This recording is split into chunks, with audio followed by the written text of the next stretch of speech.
Ako kasi I know how to place myself and I know how to Ano ba itong train my napasukan mo? emotions. I have to revisit my decisions in I was life. confined in the four walls So, of of course, farms the online world yield fruits or every week. I'm very proud to say we are not really We're poor.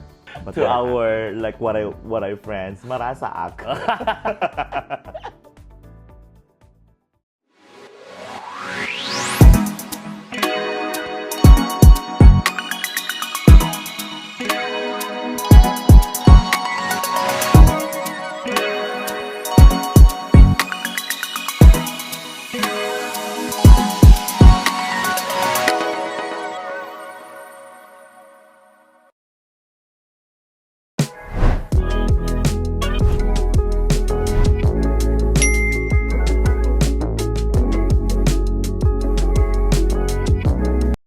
Hello guys, it's me again, Dio, and this is our 5th episode of D&J Tambayan, and it's kind of special because it's New Year! Happy New Year, everyone! So today, it's so special because we have one of the funniest in our team, of course, and isa siya sa mga adopted son ng Lay team, and he's a bisdak from Cebu. It's no other than Tax! Yay! Hello, Tax. Kamusta? Hi. I have been waiting for this. Wow. Really? Yes, kasi si Tax yung pinaka masugid na taga-comment sa Yes. sa page namin, guys. Very, very avid supporter of the DNJ. Well, yes. yeah, everything is good. Thank you. And yeah, 新年快乐, everybody. It means Happy New Year for Chinese. Di ba? May pa-Chinese siya. Kasi, trivia guys, he has worked in China for like More than 5 years, yes. right? More than 5 years. So, ano may alam Chay? Ni hao. Ni hao. Yes. Ni hao ma. For our Chinese friends. Wow! For our Chinese may supporters. nare-remember. Ni hao. From Beer Street. Oh, I'll feel later. Okay, so, sabi nga namin, di ba, sa introduction, you are one of our adopted sons of Lay Yes. team. And I'm very, very appreciative and I'm very thankful about that. Nakailang beses ka na pumunta ng Leyte, specifically in Burauen. Well, for everyone's information, we've been friends since I think 2013 or 2014? 14, something like that. 2013, And okay. since then, I have visited, I don't know, countless times. There were even times or years that I visited together with some friends. Burauen. Thrice, four times. Maybe 5 times in a year, 4 times in a year, something like that. So, yeah, I kind of like have it like maybe my third home.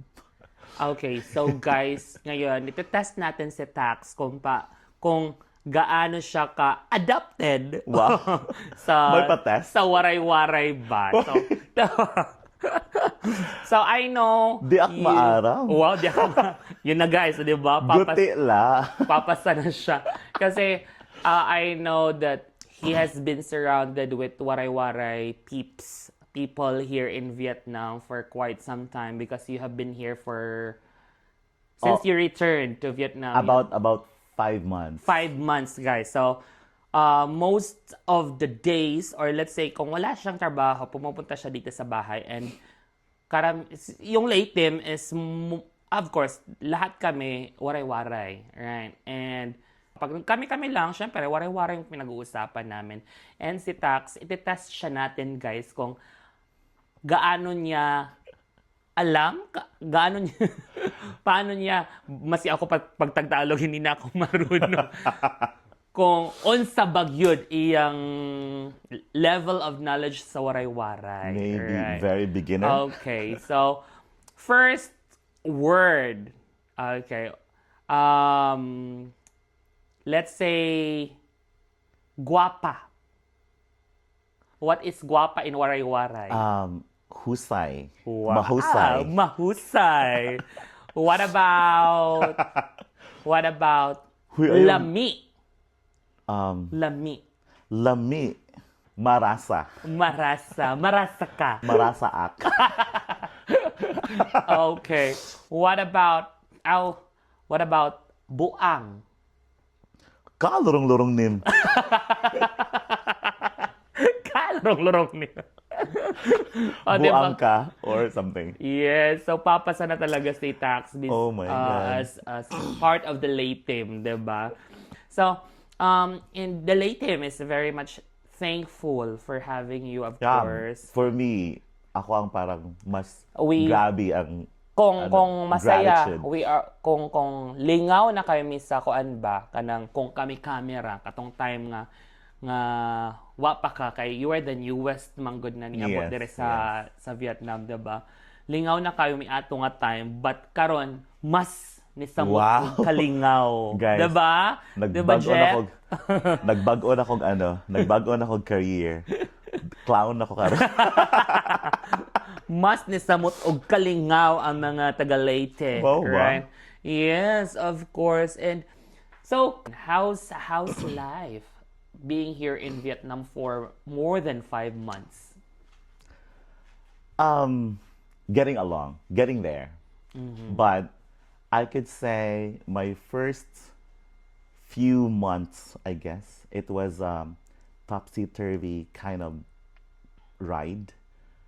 Yeah, I can say, yes, for everybody, as you mentioned a while back, I've been here, or I was here way back 2016. I only stayed for like about 6 months, and I came back. For a personal reason. Yeah, for family reason. And this is my comeback. Yeah, this is my second time around, and everything's different. Way back in 2016, it was 2016, yeah, right. everything was paper based. So when I came back here, iTools na lahat. Wow.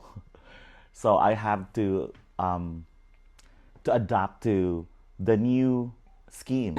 Yeah, everything is online, and I was actually still in the Philippines, in Cebu, when I was having my orientation and everything, and it was in a half-day kind of setup, and it was like information overload. So when I came here, it was it finished. So when I arrived, then I have to be in the field. So I was like, where to get this material? How to go to this material? How to check? So I should say it was a topsy-turvy kind of journey, but yeah, it was kind of hard for me. Yeah, it was totally different way back, and so I have to get back those, like, maybe nakalimutan na ng mga strategies and skills in handling classroom setup, teaching environment. So parang totally different na nga siya kasi nga yung time natin, I was here 2014 to 2017, and I was here when the time that you first came to Yes. Vietnam on 2016. So, yeah, ang dami na pinagbago. One of Dami, that is super. like yun nga, yung paggamit ng digital world, right? Yes, So paggamit yes. But now I think that both of us are already well adjusted with the thing. And not really well adjusted, but going there, Yes, right? getting there.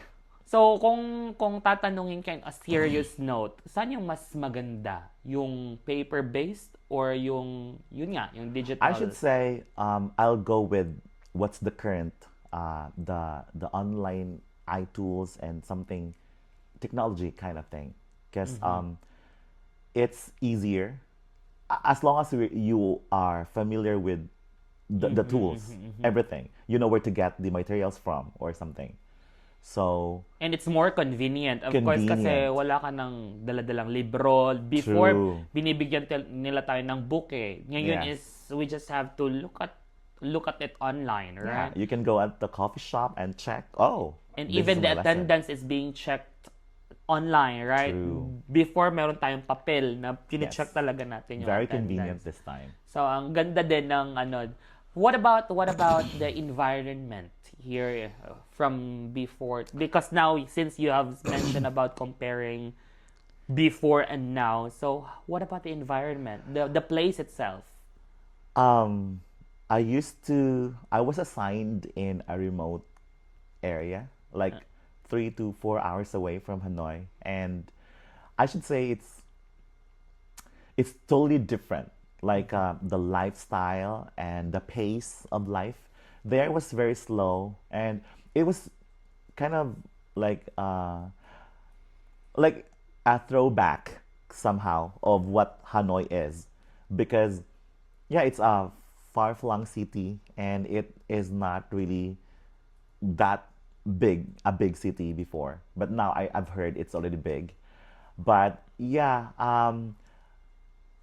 environment wise, it's now I'm very good because I have a group of friends like the team that we are having now.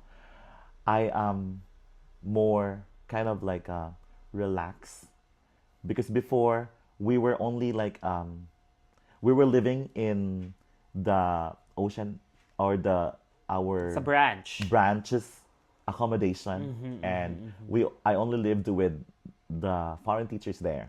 Your, But unlike your branch yes, mates, kung branch mates. tawagin, yeah. So we are only a group of like 3 or 4 foreign teachers, but unlike us, we are more than 10. So kind of like I can confide with my problems or with my heartaches or my difficulties with any of the members, and I kind of like appreciate that.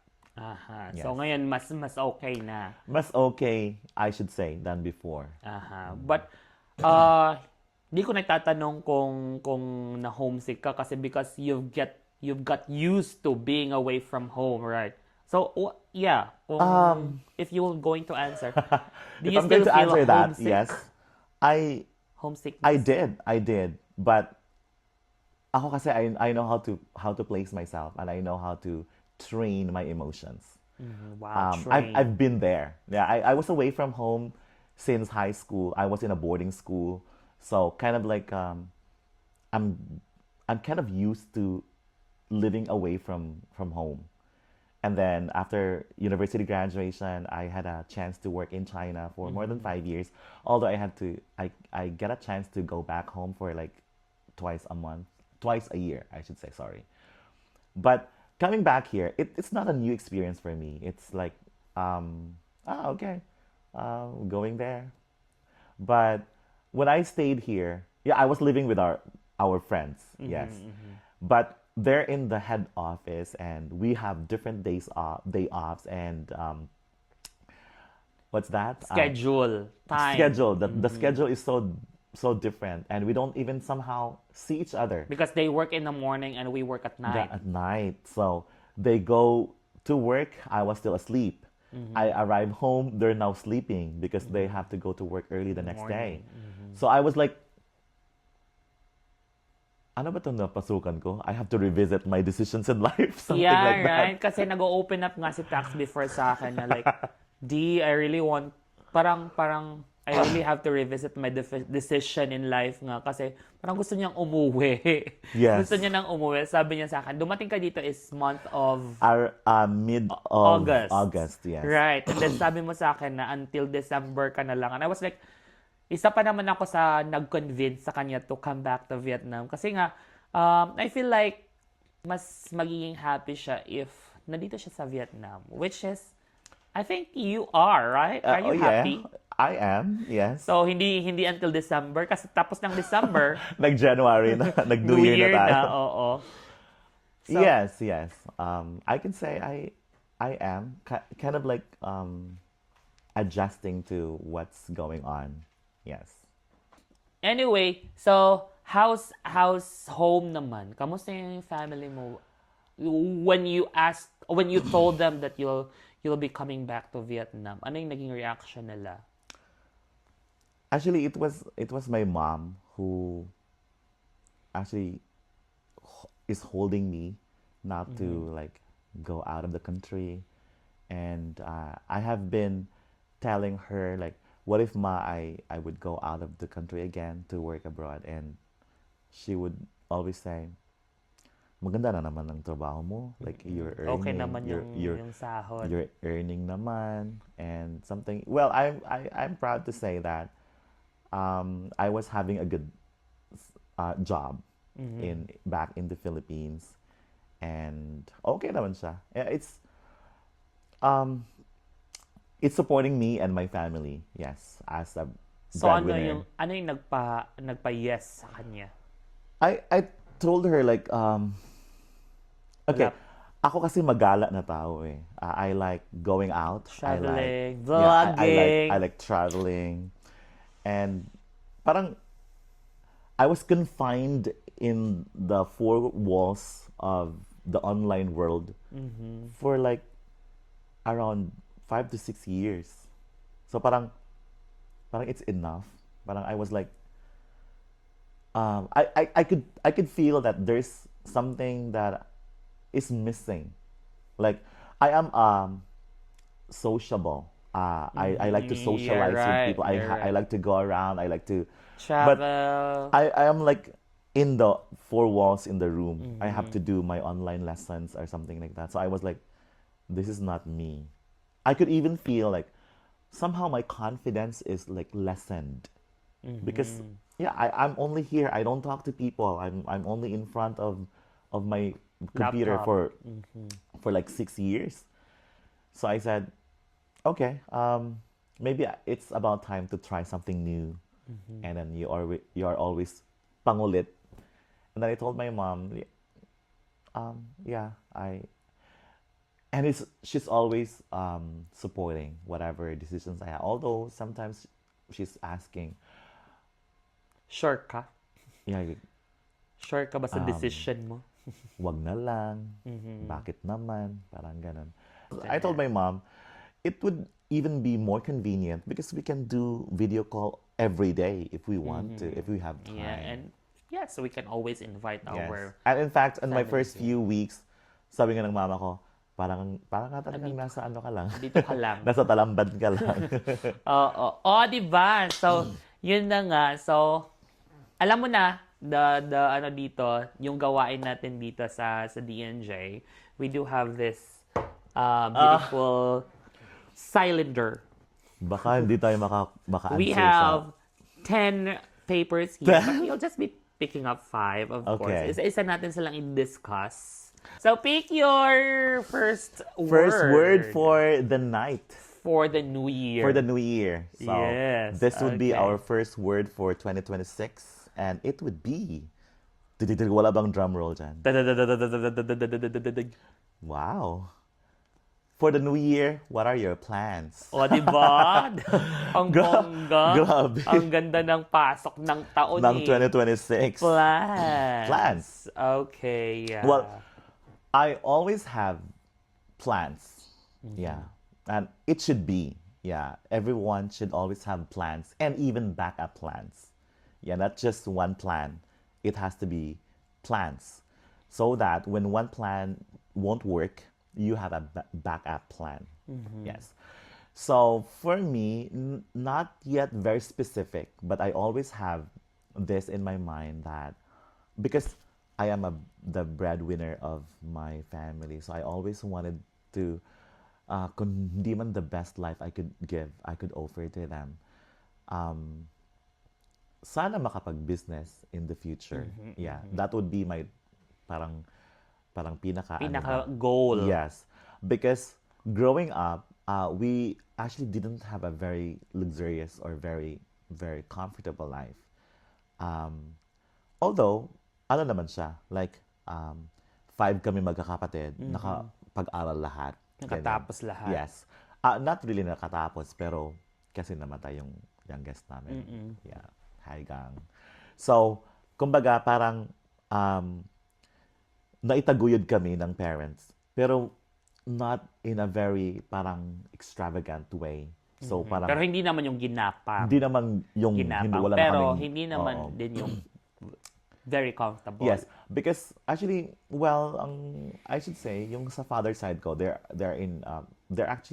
were well off naman talaga siya. But it's just that my father hindi siya into schooling before eh. So, of course, way back, hindi naman ganun ka-importante yung education. So, kumbaga, he liked going to farms or something. So, parang naitaguyod kami through farming. Ganyan. So, of course, farms don't yield fruits or every week or every month. Merong 3 months or something. At saka hindi naman consistent din yung income Oo, ng depende din farming. sa panahon. Yeah, binagyo or something. So, it's just that I am just very thankful to my father and my mom na grabe ang sacrifices nila to parang send us to school. So ngayon, plano mo talaga is Ang plan ko is, to provide. yes, that is really it. To Yung parang- provide the comfort or the luxury that they or parang your naipagkait family. sa kanila. Parang Oo, yung sa hindi nila tadhana. naranasan. Sa tadhana. Right, yeah. Somehow, hanggat makakaya ko, I would want to challenge myself na, they only have few remaining years. They are now in their senior years. So, gusto ko rin naman sana na maibigay sa kanila yung comfort nila, And yung mga buhay nila. matanong ko lang, so if you will be given a chance to have a business, because na-mention mo yung plan mo is business, what kind of business? Monkey business? Di pa ako masyadong So, I have tried actually yung mga service, mga like, into food industry. Okay, mga restaurant. Actually, parang madami kasi parang madami ang tumatakbo sa isipan ko Like, maybe, because Coffee shop. I'm into traveling, so I like to have a Travel maybe travel agency agency, or maybe an online travel agency something. So I also have that in mind. And maybe coffee shop kasi if I would be here and there will be a coffee shop something, then I would the raw products from Vietnam. So like, I could really say, this is like an important product. So because andito ako sa Vietnam, or maybe other goods from Vietnam na ano doon. Yeah. So still, hopefully with God's blessings na ma-enlighten kung ano talaga yung Yes. papatok. Darating din tayo dyan, diba? And syempre, His plan, His will. Yes. And Thy will be done. your work. Yes. Hard work sa atin and with the guidance of Yeah. Okay, let's move to the second word. plan. Ano kayang nasa Ah, pangalawang Papel. gilikit nga papel? Yesterday's dream. So that would be blessed. Wow, my year is blessed. So, saan ka pinaka-blessed? Or ano yung mga masasabi mong you're blessed? I'm blessed with a lot of things. I'm surrounded with good people. I am feeling so blessed with that. Parang everywhere I go, I am surrounded with good people.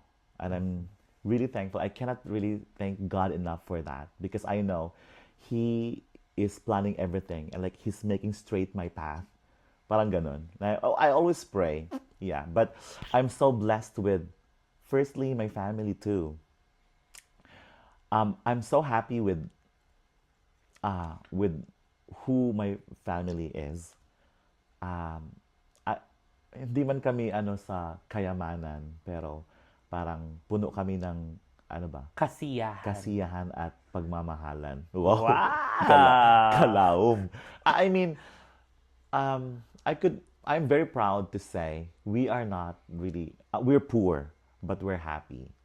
Yes. And I am contented. But for me, although some people might think, kontento ka na sa buhay na ganyan. Mahirap. Sa bahay na ganyan. Kasi of course, we have to hope for the better for the future. Pero ako kasi, kung anong meron ka, I you just enjoy. have to be thankful of it. Be thankful for what you have. And hindi mainggit sa what you don't have. Kasi hindi ka magiging masaya kung hindi mo na-appreciate ang meron ka. Oo. Kasi always you're longing for something. You And want you're something comparing. more. You compare, hindi ka masaya. So other people would say, bakit ang ano mo na ganito lang meron kayo tapos ang happy-happy mo at parang satisfied ka na. Like, it's because I'm not comparing myself to others. So, doon ka hindi maging masaya kasi there will always be someone better or higher or something than you. So, you're always comparing and you are just making stress of yourself and napipressure mo yung self mo. Why not enjoy what you have? So I'm blessed with family and the people around, and of course with the opportunities that come my way. Yeah, I'm so blessed because I know there might be people who are more siguro mas worth, but parang ako ang nabigyan ng opportunity. So I'm feeling so blessed with that, and I'm very happy. Okay, that's right. Okay, let's move to the third word. If you stay tuned until this time with D&J, Oh. you will be blessed. Okay, family. Okay, I should say my family is my weakness and my strength at the same time. Why? It's always like my strength. I gain strength from them. Parang na-challenge ko ang self ko when I think of supporting my family. But sometimes they are also my weakness.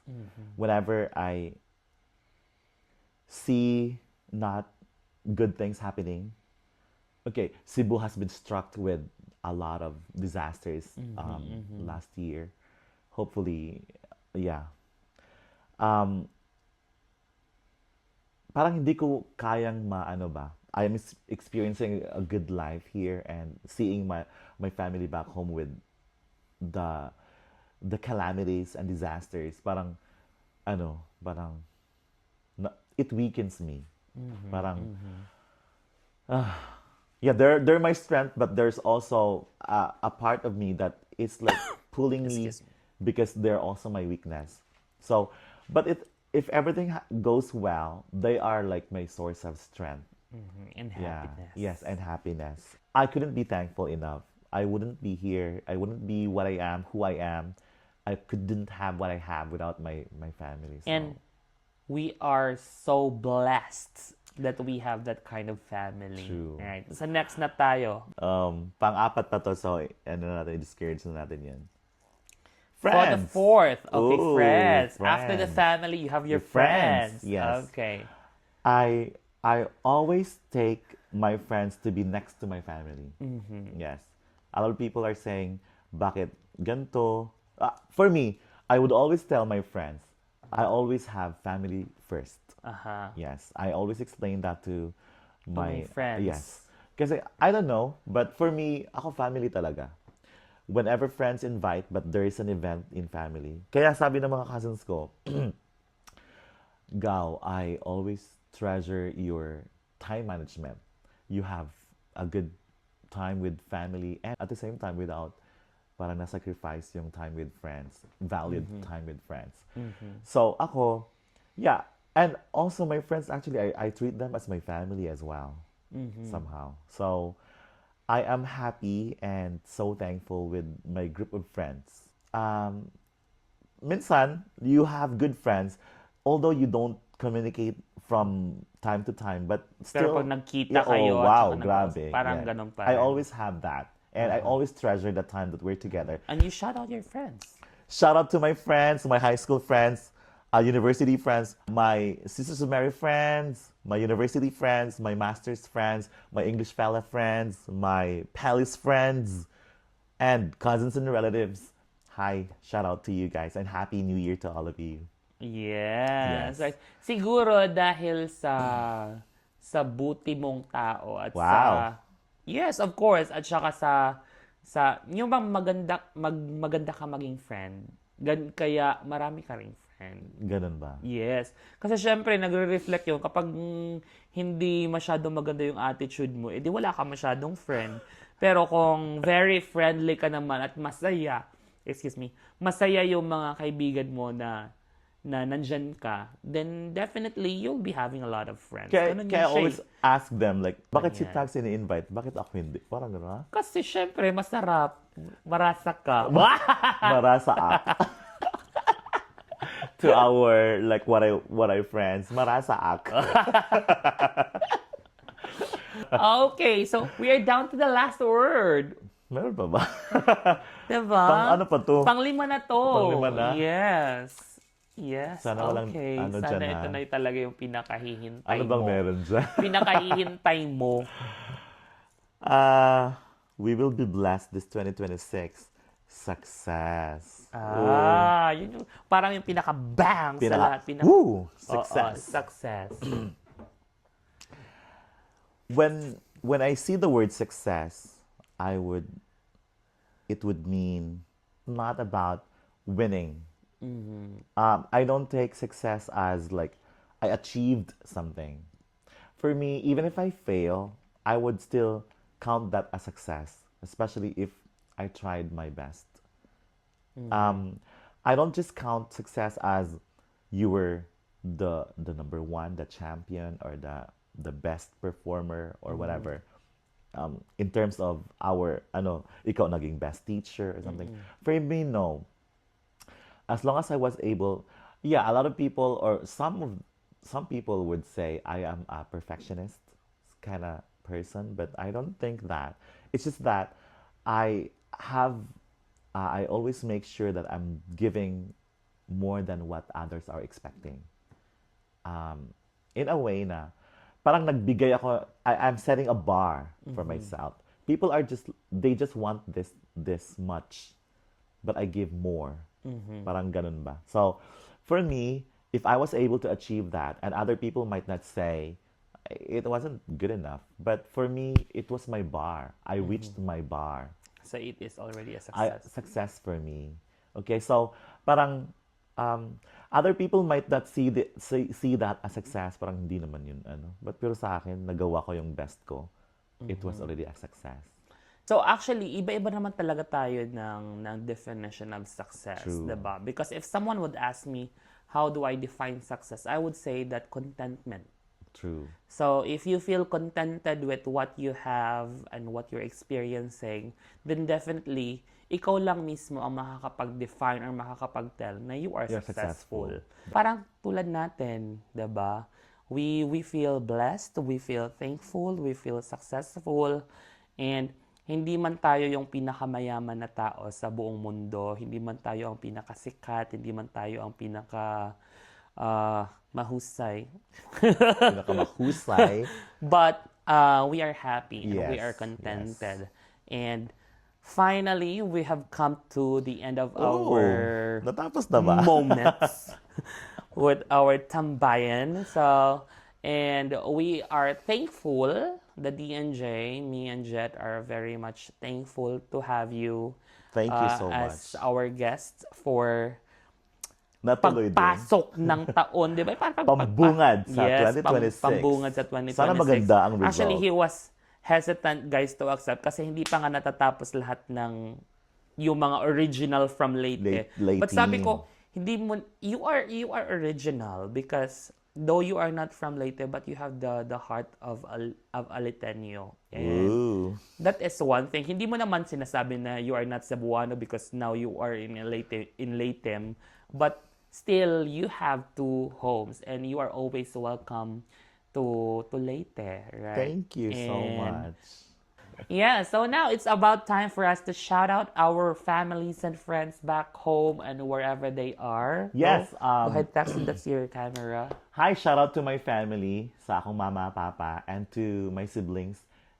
Thank you so much for always being there. I may have ups and downs in life, but you're always there. Thank you. To my cousins and relatives back in Cebu City and other parts of the world, thank you, and always thank you for supporting. And also, shout out to all my friends and mga avid fans. Thank you. And also, you can support me in my social media. Yes. Accounts. My Facebook, Tax Cebu, and my YouTube. Yes, in my YouTube, Tax Official 0416. Diba? Catch me in my YouTube channel. Ay, bago makalimutan, gusto namin marinig ulit yung wow!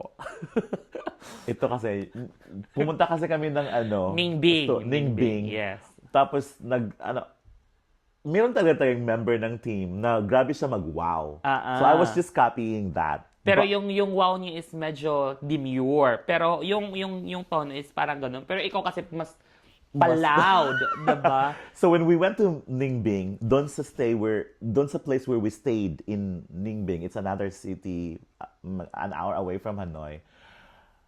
Napansin nila. Napansin ng mga staff na nag-Christmas party tayo and games and all. I do always have this, wow! Something like that. So parang nilagay niya talaga, welcome, Mr. Wow and Lady. O, diba? So, once again, thank you, Tax, Thank you so much for tambaying. for tambaying with us. For tambaying. Again, this is the Enjoy Tambayan. Thank you so much, guys, and Happy New Year! Happy New Year! Bye-bye! Bye-bye!